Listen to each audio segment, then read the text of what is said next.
Welcome to the Old Guy Bourbon Channel. Why do we call it that? Well, because I'm an old guy, and that's bourbon. And today, we're reviewing Four Roses, a single barrel private select.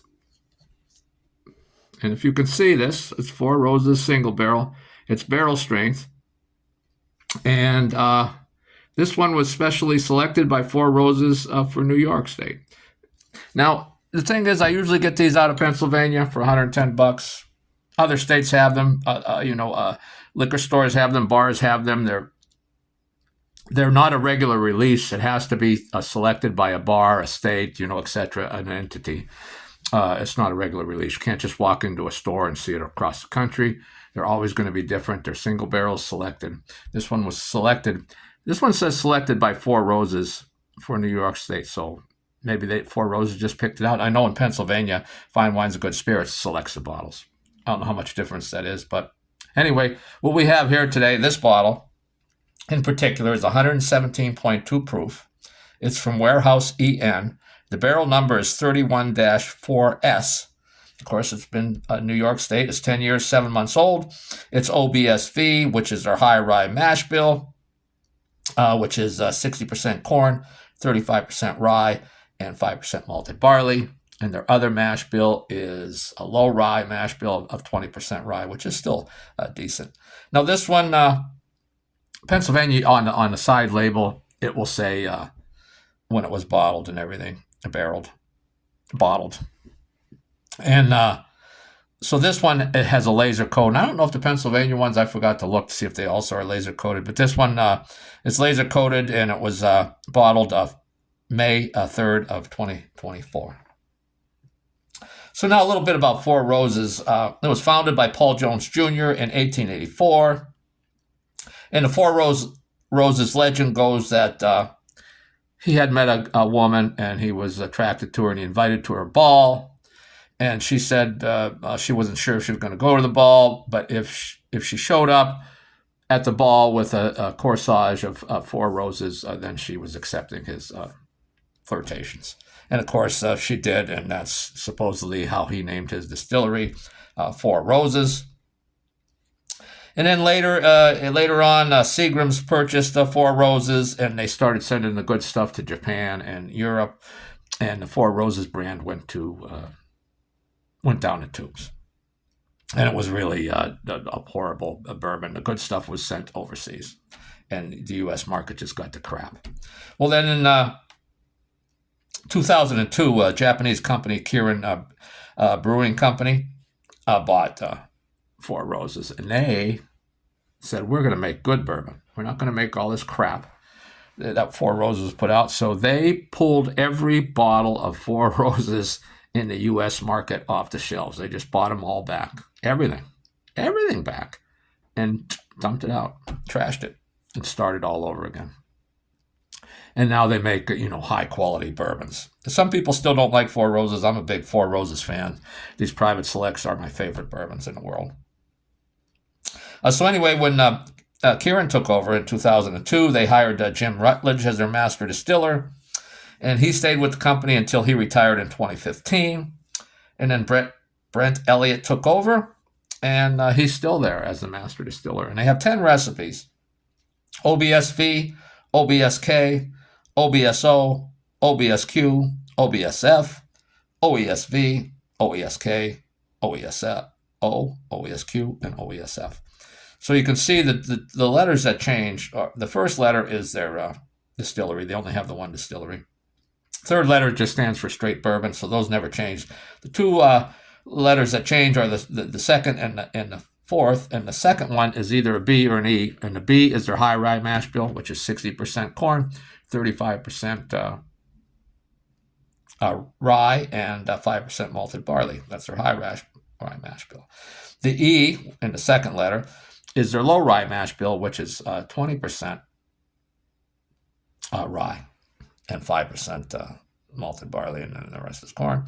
And the last letter, the V, the K, the O, or the Q, or the F, are their different yeast strains. And that's how they come up with the 10 recipes. So that's just a little bit of history, a little bit of what's going on. Let's get into this one. Now, again, I bought this out of New York State. And you can see the color. It's like a deep mahogany, in my opinion. And I don't know if you can see the legs here. I don't think they're showing up at all. Let's get into the nose. Now this one, you don't have to get very deep to get into that nose. And right away you get some oak. You get a honey sweetness, really nice honey sweetness. You get some cherry, some rye spice. Let's take a little sip here, huh?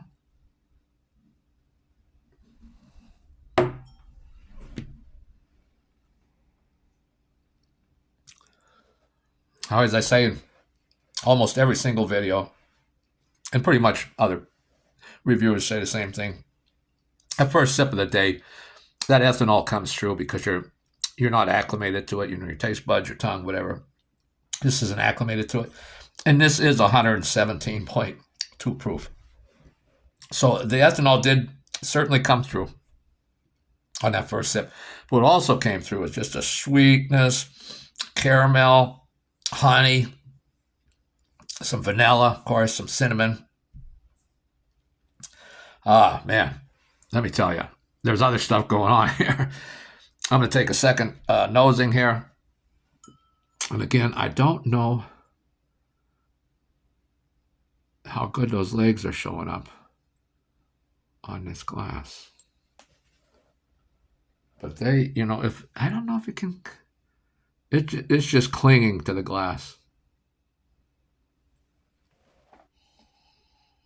Now again, that nose is just, there's a little bit of ethanol on the nose, surprisingly light for 117.2 proof on the nose, the ethanol. Again, that's getting some cherry, cinnamon, that oak's coming through, rye spice. Again, like I said, that honey sweetness. A little bit of leather coming even through there. Let's take that second sip.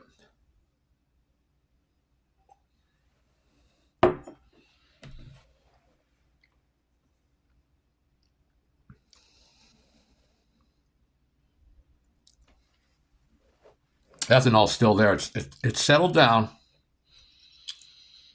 But I would say on that second sip, we'll take a third sip on this one. I love these things. You definitely know this is at least 100 proof, maybe a little higher than 100 proof on that second sip with the ethanol. But man, that caramel sweetness, the honey sweetness, even get some corn sweetness there, vanilla, apricot, apple, some cinnamon. This is just a flavor. It's an intense flavor bomb on this stuff. And over the years, I've had, and I'm saying over like a 10-year period, I've had at least 30 bottles of these private selects, these barrel proofs. And back in the day in Pennsylvania, they were $99.99. So over 10 years, they only went up $10.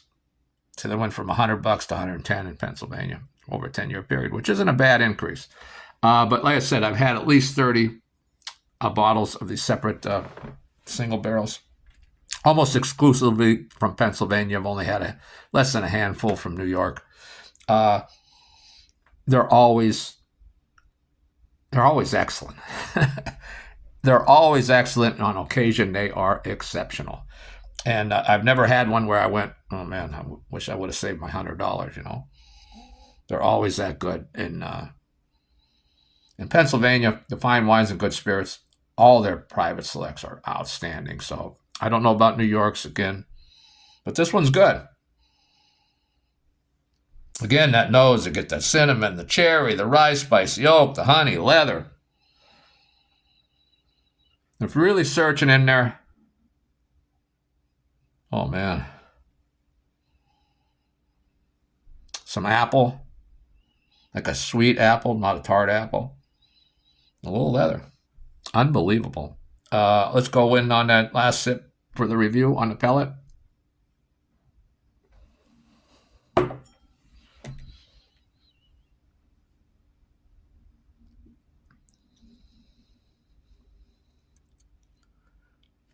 That last sip again, the ethanol is definitely there. Uh, would I say it's 117? I would say it's over 100, or at least 100. It's not like overpowering ethanol, but it's definitely there. It doesn't bother me in the least. But if you're adverse to ethanol, this one wouldn't be for you. Again, it's not an overpowering ethanol, but it's definitely there, and you definitely would say it's at least 100 proof. Okay, so that's just there. But boy, if you like a sweet bourbon, there's that honey sweetness there, like a sweet apple coming through. Again, you get that caramel, which is also sweet, some vanilla, apricot, honey, some golden raisin, the sun-made golden raisins. Not the regular raisins, but the golden raisins. That sweetness is there. The finish is nice and long. There's rye spice on the tongue, but that rye spice is on the tongue, but it's getting overpowered by the like a peach and apricot sweetness. There's some orange zest. There's oak. There's leather. There's even a little tobacco. Nice long finish. Again, these are my favorite bourbons when I can get them, and I always, when I can, I always buy 2 bottles because I like to drink one and I like to have one in my collection to drink in the future, because they're one-offs. This one's from 2024, and again, what was I say? 10 years, 7 months, I believe I said. Yeah, 10 years, 7 months, and they'll be, you can get, and this is OBSV. And then the next time I might get an OBSV, and it might be a 9 years or 12 years or 13 years or 8 years, and have different flavors because they're single barrels. These are fantastic. It's a good bottle. No issues with this one. Very good. It's exceptional. Always great, and you just gotta love it. And so, hey, thanks for hanging around. If you made it this long, and let me know what you think about the Four Roses Private Selects, if you ever had them. If you haven't been able to get a private select, what do you think about the Four Roses single barrel or the other 3 single barrels they brought out this year? Because I got on my shelf all 4 single barrels that are available this year. And I believe it's the OBSV, which is their standard one, and the OESK, the OESO, and I think, what's the other one? I can't remember what the other one is, but let me know what you think about Four Roses in general. I know the yellow label is very flavorful, but not a big finish or anything. But it's their entry, and it's lowly priced. And then they have the small batch and then the small batch select.